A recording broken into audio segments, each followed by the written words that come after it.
I'm talking to Jim Kaufman and Jeff Levitt, two postal workers from Albany, New York, about the alleged crisis or claim crisis in the Postal Service, where there's a threat of actually shutting down Postal Service.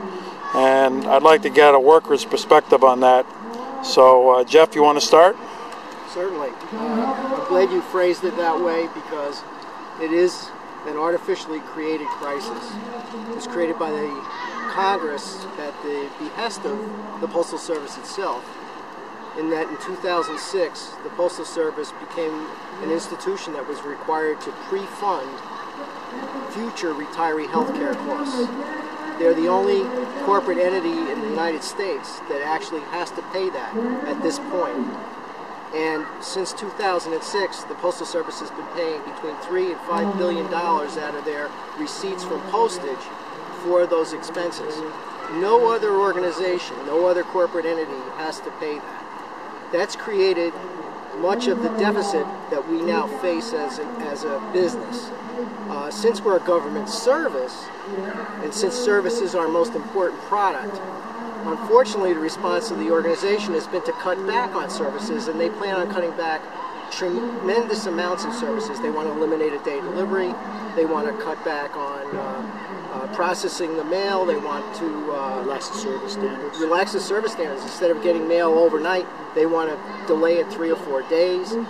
All of this is an artificially created crisis because, in fact, the Postal Service is overpaid into the federal retirement systems, depending on which figures you use, whether they're Congressional Budget Office or the various unions in the Postal Service, between $20 and $100 billion. And that's a separate overpayment. Health insurance. Right, it has nothing to do with the health insurance, it's for the retirement system. This is the 4th time the Postal Service has been overcharged. And in the past, the Postal Service was always reimbursed by the federal government for these overpayments.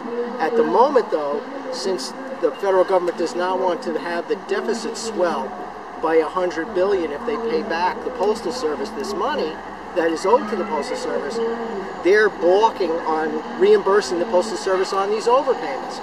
We're, as a group, we're asking that the Congress allow the Postal Service to apply these overages on one hand for retirement towards the federal requirement for pre-funding health care for future retirees.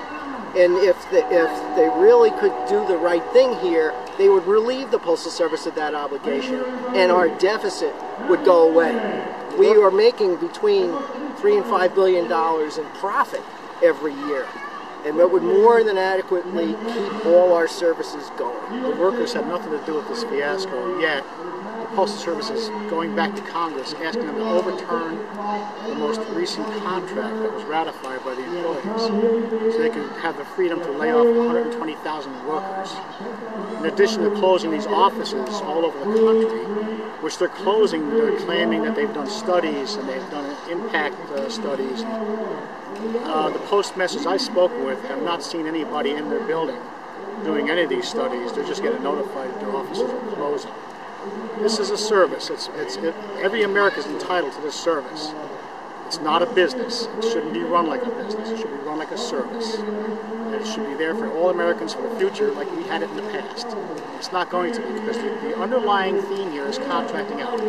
That's all they want to do, is be rid of the Postal Service. They're going to have village post offices, which are contract units, not accountable to anybody. You find them in your Walmart and your Mobil gas stations. They're going to be selling stamps and services, all because of this mad move to close all these offices and lay off all these employees. The people should be made aware of this. It really is an attempt to privatize the Postal Service through the back door. They've tried to dismantle it over the years, and when I say they, I mean Postal Management, has attempted over and over and over again to create a private network to do this work where they pay substandard wages, they don't have any benefits for the employees, and the services are atrocious. We find that, time and time again, the people who have been contracted to are friends and relatives. Even they've contracted everything out. They contracted out our express mail hub, and the Congressional Budget Office said it was a fiasco.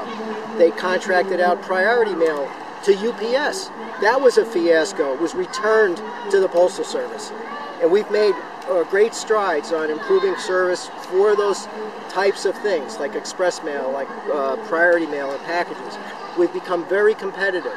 There's no reason to privatize this organization, with the exception that some small group of people, some group of investors will benefit from this, as opposed to the American people. The American people stand to lose a tremendous organization, a tremendous service that's been built up since the country was created.